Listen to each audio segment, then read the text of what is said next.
Yeah, Last Meal is it's a story about a guy who wants to be like a big 5-star chef. He kind of wants to be like the next Gordon Ramsay, but he doesn't really have the opportunity to do so. So what he does in the meantime is he cooks last meals for people on death row. It's kind of like this light dramedy about just this guy, a day in the life of this guy trying to figure out, kind of rejuvenate his passion in cooking and discover like how he can use that gift to actually make a change in the world. So, will we see any prison scenes in this film? Absolutely, yeah. We shot in a real prison in Mira Loma detention center in Lancaster, and the prison was shut down, so we got to get in there for a couple days and shoot some real prison scenes, and it was an incredible experience. Wow, they allow you to. Okay, that's awesome. Yeah, no, it was crazy. They were destroying the prison in a couple months, so we snuck in right before then and got some really, really great footage. I'm very excited for it. So, what's some of the challenges of making this independent film?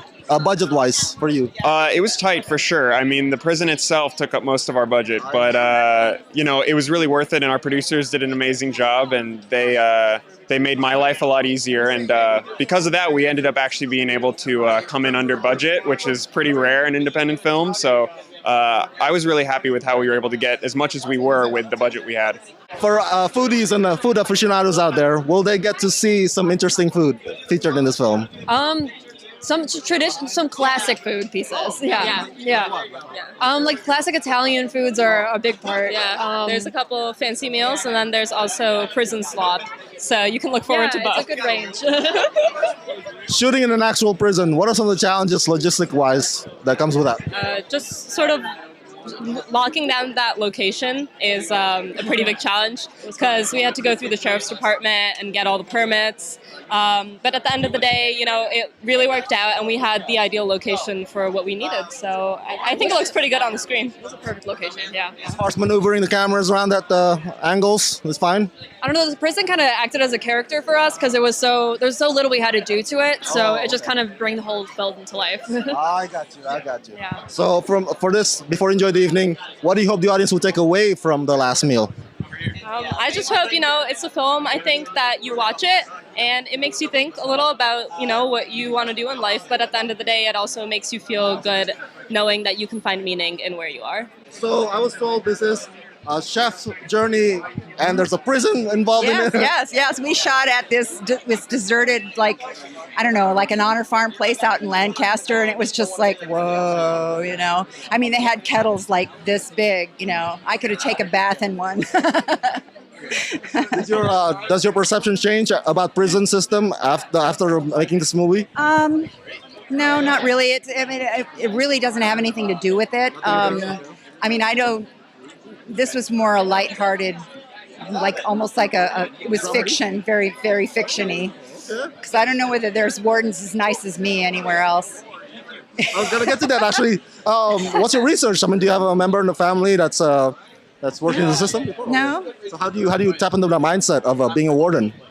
Well, that's there's a lot of people who do Meisner and all of that, but I'm not one of those people. I just go into it and I read it and I feel what I feel and I transport myself there, and I don't know, it sounds kind of stupid, but that's how it works. Last question before you join the evening. Having gone through the experience of making this independent movie, we're in an independent film festival. What did you learn as an artist? Well, it helps to beg the director for the part. Because I did. It's a wonderful script, and I fell in love with the script, and I practically begged him to give me the role, so... Thank you, Austin. So I spoke with your producers and director. This is a very interesting dramedy about a chef in a prison. That's interesting. That was a lot of fun to play, especially being on location in a real prison and kind of getting the behind-the-scenes tour with the guards and stuff. So definitely easy to get into character walking around the prison grounds in the middle of nowhere. Does it scare you than being in a prison? Do you have a perception coming into this location about prison system? Only from personal experience.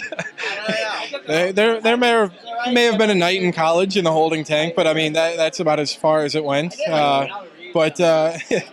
No, when night falls and you're literally in the middle of nowhere and you've got to cross a property to use the restroom, Yeah, you know, and then you have guards going, that's where we shot a guy for an escape attempt, and that's where this happened. It's like, yeah, it kind of, you know, night falls and it gets eerie. It gets real. The chef, talk a bit about him. Like, what can the audience take away from this chef's journey in this prison system? I think you can take away a combination of relating with somebody who wants to be, you know, better than their circumstances. They aspire to more, they're ambitious. And then, you know, also an important lesson about, you know, staying in your lane, you know, knowing what you're good at, and that, you know, you can make an impact at the level you're at, or make an impact locally instead of having to climb this, you know, famous ladder or becoming, you know, a big star. And that's what, you know, he wanted to be, a big star and to be the next celebrity chef, and then found out that he could have just as big an impact on people where he was. So I think that's it's something that people can take away from, that, you know, it's great to be ambitious, and it's great that, you know, you can be ambitious where you are. I like that. That means you can leave your mark in anywhere, Exactly. not just one place. Exactly. Yeah, I like Yeah. that.